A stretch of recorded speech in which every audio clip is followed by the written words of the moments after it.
it's going. Okay. I'm trying to be professional here. Yep. Okay. We're live. We are live. We are live. Welcome everybody. It's 1:30 p.m. Central Standard Time.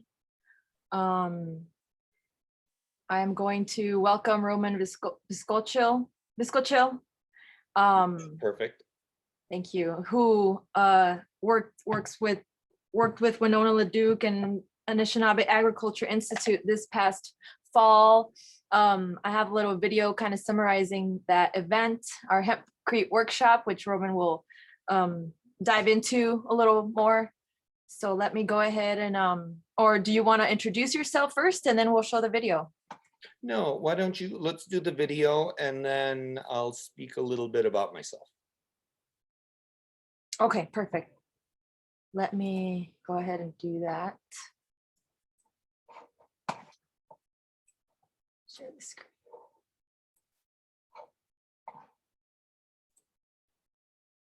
Can you see my screen? Yes. All right, so here we go.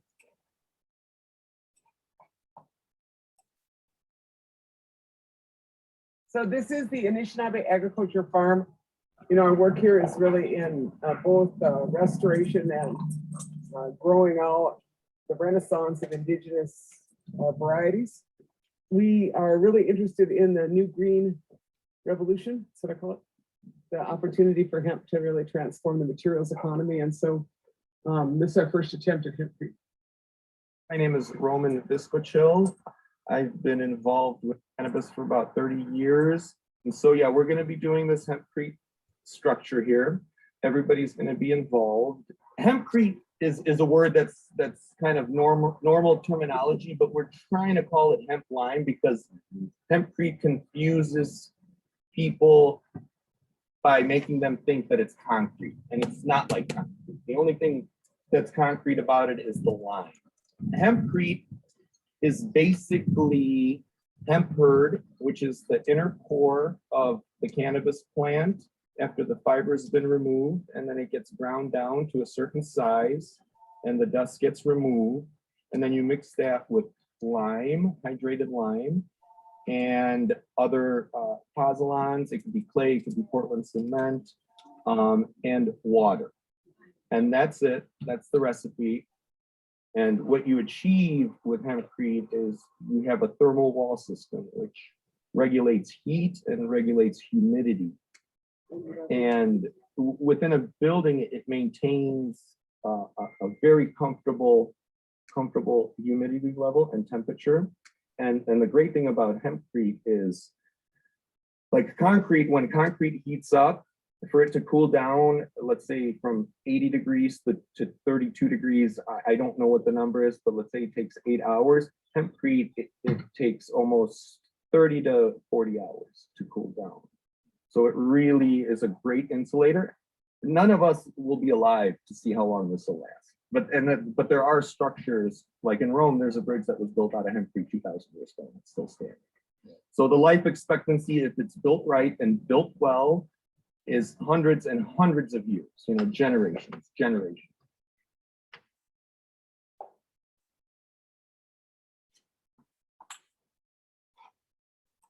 All right. Roman, let me give you access. I'll make you a host in case you want to share any images or any presentations.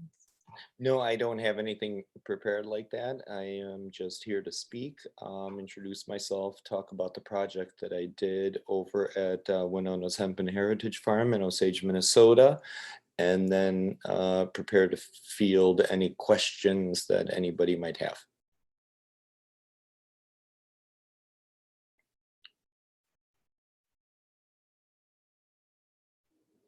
All right, go ahead. So my name is Roman Vyskocil. I live in New Buffalo, Michigan. I've been involved in cannabis for many decades, over 30 years. When cannabis became legal in Michigan to grow, I became medical marijuana patient, and then I also was a caregiver, and I grew for patients. And then in 2019, hemp became legal in Michigan, so I dove into that because I was already for many years interested in the other aspects of the cannabis plant, which is not just the smokable part or ingestible part, which is really the industrial part.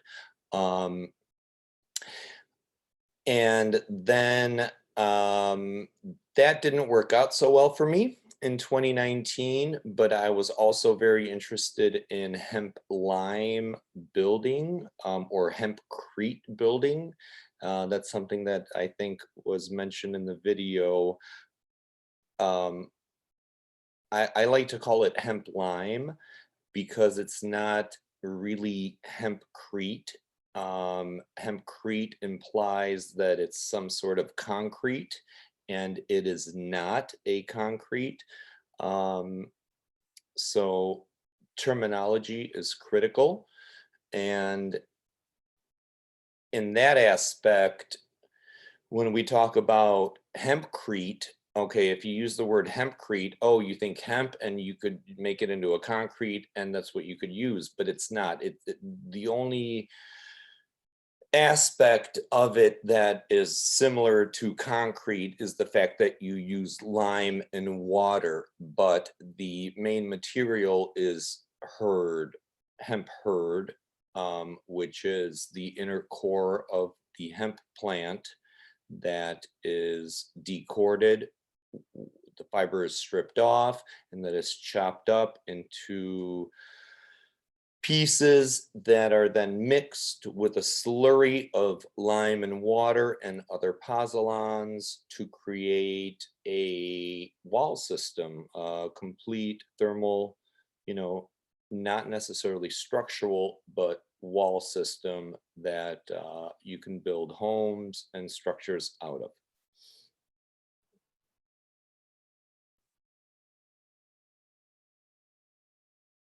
Should I keep going?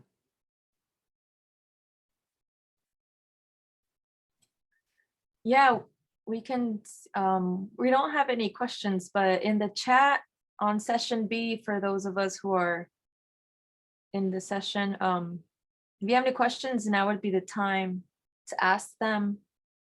We have plenty of time to engage in technical questions too. So I wanted to primarily speak about the project that I did with Winona, with the hemp that she grew. I believe she grew that in 2019. And I wanted to talk about the specifics of what that project was, the difficulties, and what I had to do to adjust to make things work. So first of all, what we did for Winona was a concept, which was a really beautiful and unique concept of a 20 by 30 foot structure where 2/3 of it was dedicated to a greenhouse space, and then the rest of it, 1/3, was dedicated to a tiny home where you live. So basically the concept was you can build this out of a plant that you grow to live where you grow your food, which is brilliant to me, and which is the definition of sustainability, which is what we are all trying to achieve.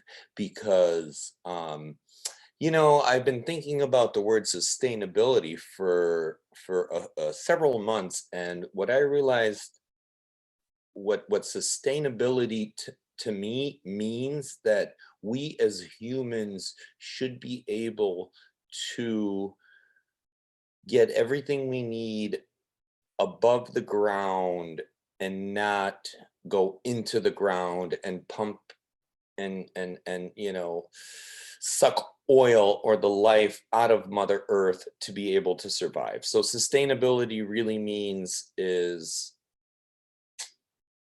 we should be able to grow in the top soil level things that will give us homes, heat, fuel, food, clothing, shelter, economy, and money.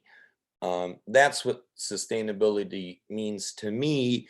And cannabis, the cannabis plant is the one plant that provides all of this.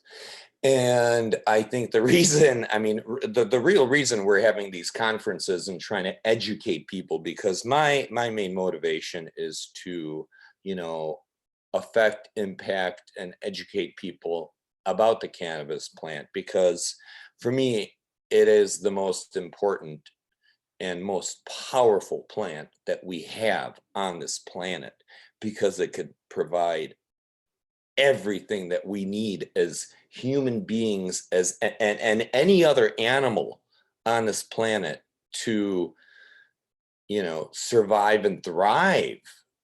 And you know, that brings into, you know, that brings prohibition into that conversation.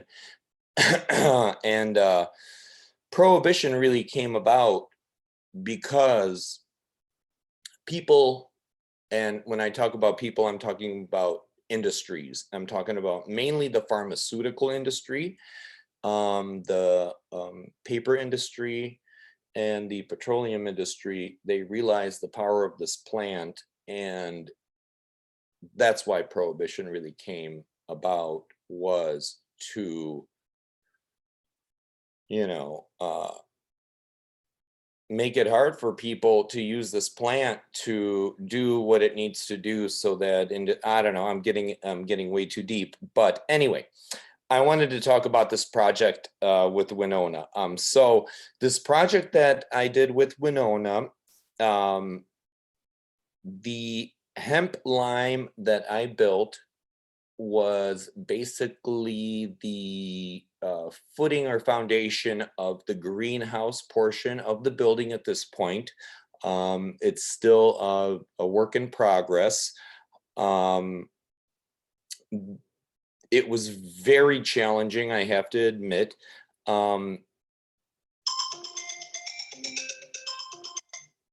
It was very challenging because of the inconsistency of the hemp herd, the material that I was working with to create this. And the reason that it was so inconsistent is because, from what I understand, this material was hand decorded, meaning by hand, they stripped the fiber and broke it into usable pieces to use in hemp in this building. And the way that that works is, once you strip the fiber and you have the hemp herd, you make a slurry out of lime, which is basically lime that you quarry out of the ground. And it's hydrated, mixed with a little bit of water. For this purpose, I was using type S hydrated lime. I was using a little bit of Portland cement because it was a base layer for a greenhouse, and the Portland cement is a pozzolan also that acts as a binder. And because it's low to the ground and it's northern Minnesota, I wanted to use that just to incorporate some kind of water. You know, there's a lot of snow that builds up, and the Portland cement can help it. There are some purists that don't use Portland. There are people that would use clay instead. But for the purpose that we were using it for, and the budget that we were working with, I felt that it was the the right choice to do. But the challenge that I came up with was really the quality and the consistency of the herd that I was working with, because it was terribly inconsistent, because it was hand decorded. Meaning, I mean, there were some pieces that were 10 to 11 inches long that were complete stalks with the fiber removed. So I remember the first mix that I did, when I did my slurry and we started to mix it with the herd, I had to walk away and like rethink the whole thing and like, what are we doing? How are we doing this? And how are we going to make this work? So I adjusted a couple of things. I adjusted the slurry mix. So the slurry mix is basically you use a cement mixer, and that's where you mix the lime and the water, and you make a slurry, which is like a batter, and then you pour it into like a trough table where the herd is sitting, and then you mix everything. So it's almost like making fried chicken, where you batter the chicken. So each piece of herd technically has to be coated in that slurry and then mixed together and then put into the form that creates the wall to be able to adhere to itself. And the problem that I found was because of the size and the inconsistency in her herd, I adjusted a couple of things. So the first thing I adjusted was she sifted all of her material, because I requested that I didn't want any dust in it. But then I ended up incorporating all of that material that she sifted out back into it to create a thicker slurry that would work better with the inconsistent, thick and long material that I was working with. Then we also adjusted our tamping techniques, which tamping is once you put it into the form, where you're casting a wall, how hard and how you press. We really we applied probably twice as much pressure as you normally would using if you were using quality or consistent herd that you might get from Europe, which most of the herd comes from Europe, although there are American companies that are starting to produce herd. So we adjusted that, and then we got the project done. So we basically did about a 2-foot section on a 2/3 of a 20 by 30 structure that is the base of the greenhouse, and that still has to be finished with plaster in the spring. And the one thing that I was worried about is really the consistency and the quality of the herd. And what I was using was, on a level of 1 to 10, it was maybe a level 2. It's not premium product. And what I realized was that we achieved a brilliant proof of concept, meaning that you could grow and plant this cannabis plant, hemp, if you're growing it for herd to build a building. You could harvest it by hand. You could decord it by hand, and you could build the building by hand. You don't have to go out there and buy prime material that's imported. Because the reason, we're trying to grow hemp domestically is so that we don't have to import it because of those petrochemical connections with even the transportation cost, and to keep it pure and to keep it local. and to grow the varieties, the right varieties for the right purpose, you know, on your land for what you are trying to grow is critical. So that, I mean, that's another issue we could dive into. Bridget, is there anything you would like me to add or go into now? Yeah, I have a couple questions coming in from Yes. several people. Yes. So we have a question here. How many pounds of hemp hurd is needed for an entire home? Well, that's a relative question because it depends on how big of a home you're building, what latitude you're building in, because you have to consider if you're building in northern latitudes where it's very cold, okay, and you have freezing temperatures, then you are using the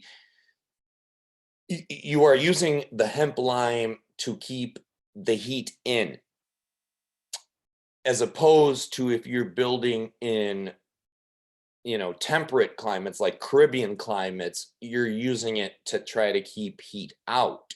So it's relative. All right, I have another question here. What are the insects, pathogens, weather, etc., that would put hemp at risk for crop failure? Growing it in the field, are you talking about growing? If Terry Whitesong could elaborate on that, that would be helpful. But if they're still on, Or but- is it about the hemp lime or hempcrete curing in temperatures or conditions? I'm not too sure. But Well, I do have another question. I'll go into both of that real quick. So the weekend when I did the project with Winona, we had beautiful weather. It was like 80 degrees outside. We were in t-shirts and we cast this hemp lime, and then about 4 or 5 days later, the temperature dropped by like 40 to 50 degrees. And there was snow on the ground. You know, the hemp lime has been covered. So I'm very curious to see how it cured through those conditions. But hemp does cure and normally will cure very well in those conditions. And that's one thing that I'm, you know, interested about. The other thing, so if he's asking about, you know, pathogens or hemp or types of hemp that grow, you know, hemp will grow. They're asking about during the growing process, indoors or field. And Brianna Crowley says it cured well. It what? It cured well, she says. Oh, it did. Brianna. Good. Okay, good. Okay. Well, I can't wait to get up there because I have to put a lime plaster on it because the structure still technically isn't finished because a plaster application has to be applied to it still. Awesome. We have one question. How many plant stalks or pounds would we need to do a 10 by 10 hemp line wall? 10 by 10 foot. Out of 1 acre of hemp, you could do approximately like maybe 1,000 square foot building.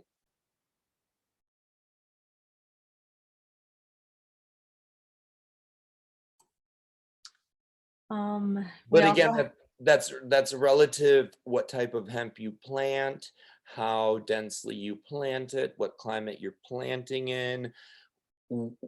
Where are you building your building? Is it in the southern climates, the northern climates? You know, there's a lot of relative things that go into play with trying to figure that out.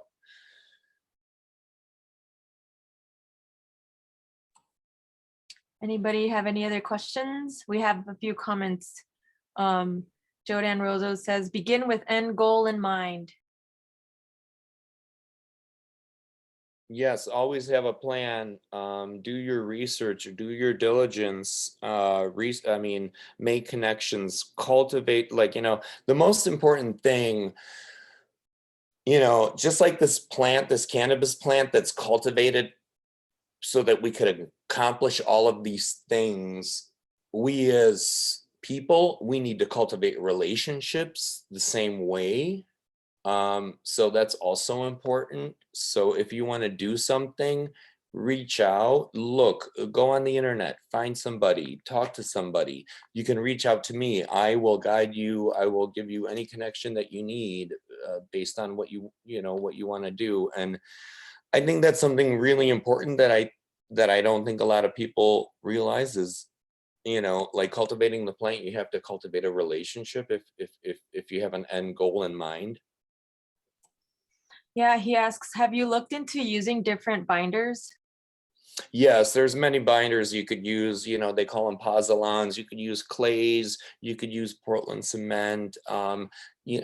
There's a lot of purists in the hemp lime or hempcrete industry that don't use Portland cement because that comes from, Portland cement is cement, so that is produced in a concrete facility which emits a lot of CO2. And with trying to use hemp and incorporating hemp into our lives, we're trying to sequester CO2. But I think a nominal amount for a specific purpose, I think, is okay. But again, that's, you could use clay. Like I have a friend here in Michigan, not too far from me, who built a hempcrete structure using only clay and water and hemp herd. And the clay he found on his property that he actually, dug out and made the slurry out of to make the hempcrete structure. So I mean, when you talk about using, everybody talks about, oh, hemp can change the world. Hemp is going to save the world, right? We're going to save the world with hemp. But you don't do it by trying to create a business where you're profiting off of it. You do it by engaging with people and spreading the information and the education and knowledge and the right genetics so that the most impoverished nations, there's a lot of social justice that's involved with why I do what I do. And to be involved with this panel and the indigenous community, me being an immigrant, we did escape Europe, and I'm thankful to, at least from my experience with this plant, to have shared whatever I have learned, with the community and to spread the knowledge. Because this is the most powerful plant on the planet. And the fact that people don't get it is that it is so simple. It is so simple. And it gives us everything. And that it is so powerful. Like I talked about prohibition earlier. That's a lot of, that's sometimes why people don't get it. And this is my, cannabis is my life. And I'm just very humble and thankful to be a part of this. Yeah, we are grateful for you as well. Jen Nelson asked, what was that orange rolling machine in the video? Do you recall? The Is orange it the decorticator? That looked like, it looked like a decorticator. I remember the video. I think it was a decorticator. Yeah, I don't know that type. There is a type called the Herdmaster, which is coming out of Europe, which is available now. You could look into that. I do. Can I put a plug out there for somebody for genetics? Go ahead. So if anybody is looking for true genetics for either seed or fiber or herd, certified European genetics, please contact me, Roman Vyskocil, or contact the company Hemp Point out of the Czech Republic, because they are really the ones that have their finger on the pulse of what genetics you need. Because what I don't want to see is what happened in 2018 and 2019, when a lot of people got screwed over when the CBD craze came in, and a lot of these feminized genetics and all this stuff came in, and people got burned, and they had horrible germination rates, and they were getting dioecious seed, or they thought they were growing for flour, for extractable flour, but they ended up getting like a ruderalis type of strain.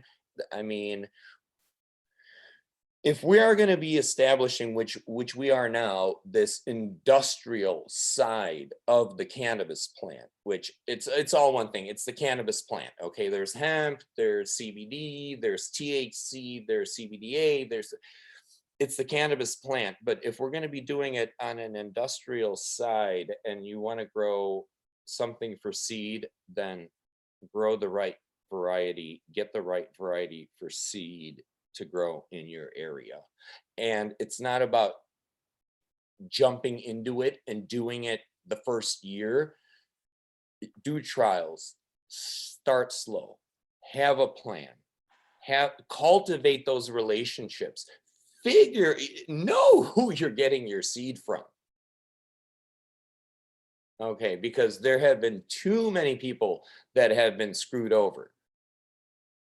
And me putting that plug out for Hemp Point, this is something, that I'm giving out for free to establish a solid foundation of this industry, which we are trying to create.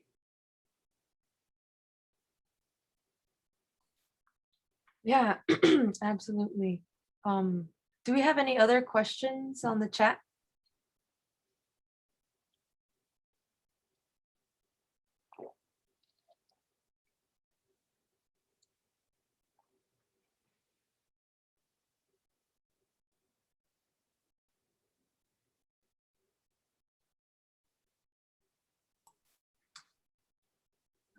Jodan says, great job. Jodan, brother, what's up? I wish we can engage I want tell him I want some syrup. You want syrup, he can hear you, yeah.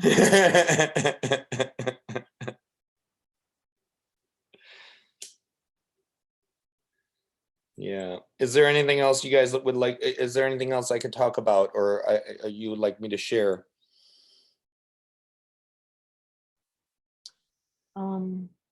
Any other projects? Are any other projects are you working? What other projects are you working on besides the one this past fall? What other projects? Just today on the on Facebook, I came across a post. The Morton Salt Company, edible salt, in Chicago. They have a huge riverfront property, and the city is trying to turn it into a music venue, and they're looking to incorporate natural materials. So of course I responded to that. There is somebody in Detroit who has a home in a historical district right by the old Henry Ford plant, which is like really cool. And he's an African American, which is really cool. And he wants me to restore that with Hempcrete, or some kind of restoration. There's things there's things that come across my my table every week, but a lot of them don't come to fruition. I've had multiple projects that I've tried to launch here that just haven't worked or haven't come to fruition, but there are things that I'm working on. And this project with Winona, I'll be there in the spring to make sure that it gets finished, and there's a lot of things sprouting from that as well. literally sprouting because it's almost springtime.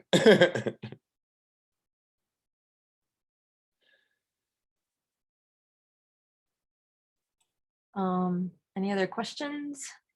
Jen says she has 2,000 stalks to process. And she's tempted to do it by hand. Jen from Nelson? yeah, okay. I'll call her later.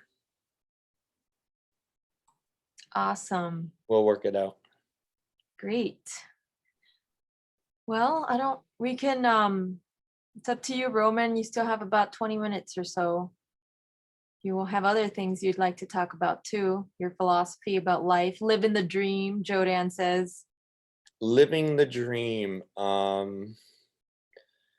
So living the dream, there's one question that you really have to ask yourself is, how much do I need? What's enough? What do I need? And those answers are simple, and you have to get grounded, and you have to be grounded. And by grounded, I mean to Mother Nature, because all of this is about, Mother Earth, and we are all protectors and caretakers of this planet for the future generation. And this is not about me. This is not about my kids. This is about my kids, your kids. And it's about doing it in a moral and ethical way, that is right. And nobody could teach you that. You feel it in your heart. And that's why I do this, because I'm lucky enough to, I live in a house. I have a roof over my head. I have running water. There's food in my fridge. What else do you need? You need family. And then you just, and then you spread the message. And it's not about getting more advanced in my mind. It's about actually regressing back to simplicity and nature and getting grounded. Like, what is sexy to me is fucking, if you got dirt under your fingernails, like if your fingernails are dirty, okay, you're grounded. I want to talk to you,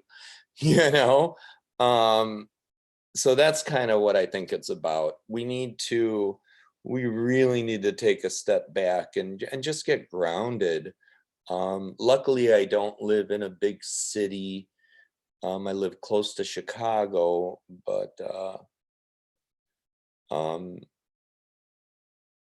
I don't anymore, luckily, and I couldn't. So I think that's what it's about, is being grounded and simplicity, and the fact that this all-powerful plant is so simple and perfect, but yet so many people don't get it because of the laws and the prohibition that has been in place for so many years. The last couple of months, even the last year, man, these moons, I mean, things are changing. People are waking up. We need people to wake up, and see through the BS. Jodan says, zero waste, preaching to the fryer. And Muriel says, I love your philosophy. Don't stop talking. Oh my God. Okay. Well, okay. No. Thank you. Miigwech.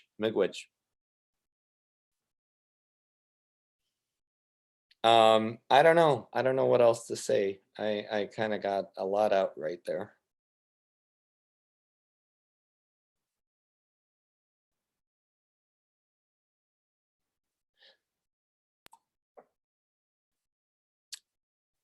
Are there any other questions, or Any other questions? would you like me to go deeper into anything? We got Brandy. As a Canadian, quote unquote, First Nations and a Nakota woman, I rarely acknowledge the border. However, being known as an activist water protector in oil and gas country here, I have limited supports and resources for ecologically conscious economic development. Can I also rely on this support network? Can she rely on, of course? Absolutely. Thank God that thank God she's on here. All of us, anybody, get connected, get plugged in with all of us. You know, stop line 3, water protectors, honor the earth.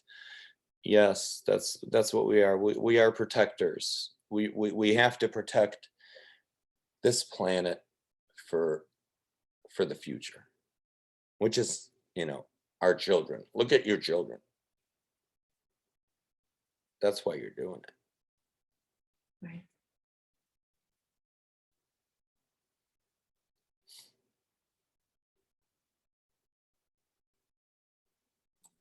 Oh, we have just about, you know, we can cut early and you can go to the next session or the concurrent session with Aaron and Winona. Take a potty break. Sure. Roman, we can hang out for a little bit. Any other questions are welcome. If there are, I'd be happy to answer them. Otherwise, I can link up to the next session. Yeah, we can, Aaron, Axelrod and Winona are, I think, one of the other sessions. Okay. So, yeah, thank you. You're welcome. so It was much. my pleasure. Oh, Thank well, we got one question. We got Yes. Jennifer. Hey, Roman. Had to join late. So sorry if you answered this, but how will you know your project has been a success? When I get my feet on the ground and inspect it personally. So what kinds of things are you looking for specifically? Well, like I said, when I did the project, it was a beautiful weekend. It was like 80 degrees, but then about 4 days later, the temperature dropped like 40 to 50 degrees and stayed that way, but it was tarped up. So I'm very curious to see how that mix and the techniques that I used for that particular structure held up through those winter conditions into the spring, you know, to see how effective it was. So it's like, yeah, I need to get back there because again, it needs to be plastered, the outside of it, the inside of it as well. And it's about that. It's about seeing how it cures in those temperatures, because northern Minnesota, you have to realize that, I mean, this year there have been extremely cold temperatures.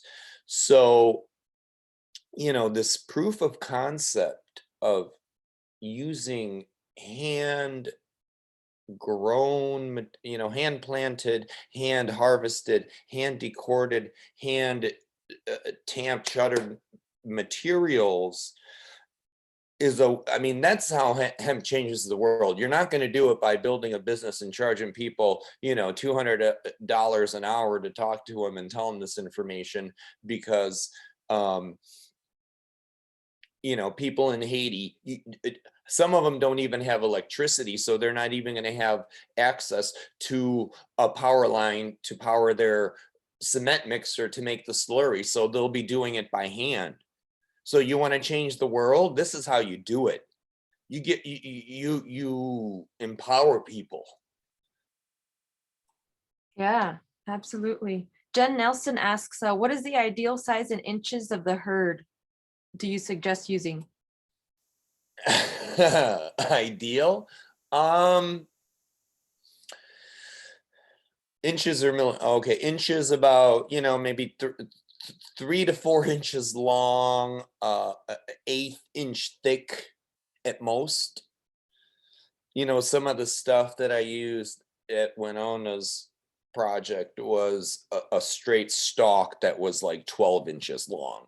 So that's how we adjusted the technique by then when we dumped that particular batch into the trough that we were going to mix the slurry in, I had people, okay, we need to crack these and try to make a relatively aggregate, sample to make the slurry. Because so the thing about hempcrete, when you're making hempcrete, I should have said this very early on, is I think I did say it, but you're making a slurry, so you want to make sure that each piece is coated evenly so that when you put it in the mold or form, they stick together, and it's the coating around each piece that actually, creates that wall system.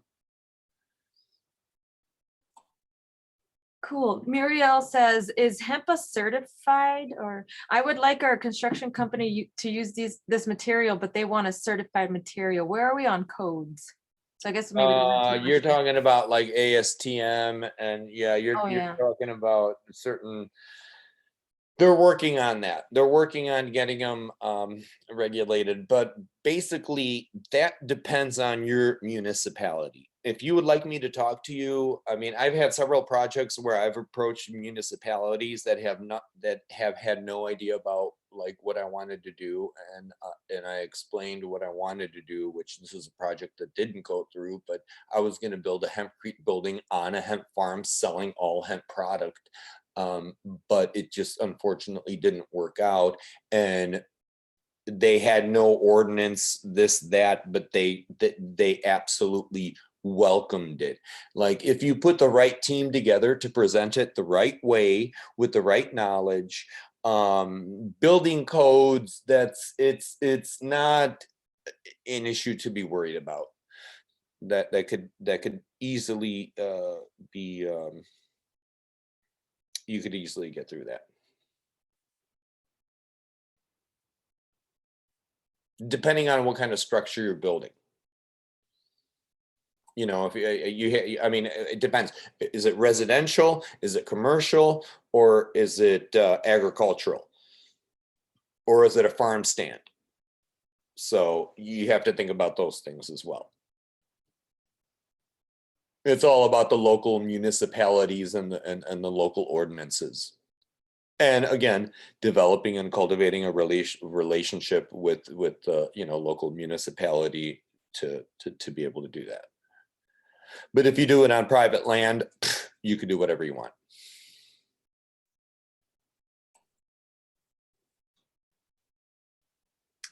All right. Any other questions for Roman before we close out the session?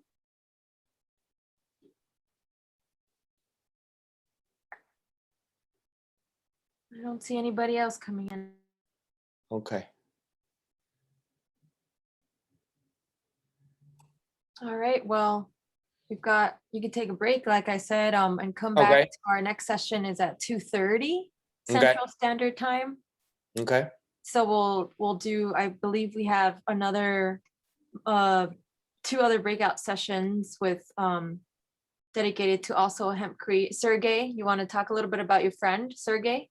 Oh, he's coming up next. Yep, he's coming up next. So yeah, Sergey Kovalenkov, he's in Ukraine. He has a company in California, Hempire. He does a lot of work in Europe. He's brilliant. He's the numbers guy. If you want to know about like insulative values and this and that, that's the guy you need to talk to. He's done a lot of beautiful dome hempcrete structures.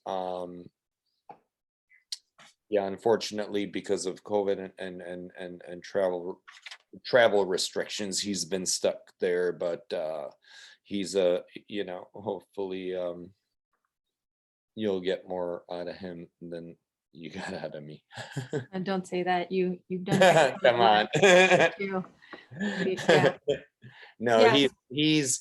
he's one of the good ones, as we all are. That's why we're here, right? Right. Exactly. Yeah, so at 2:30, so in about 11 minutes, we have session A with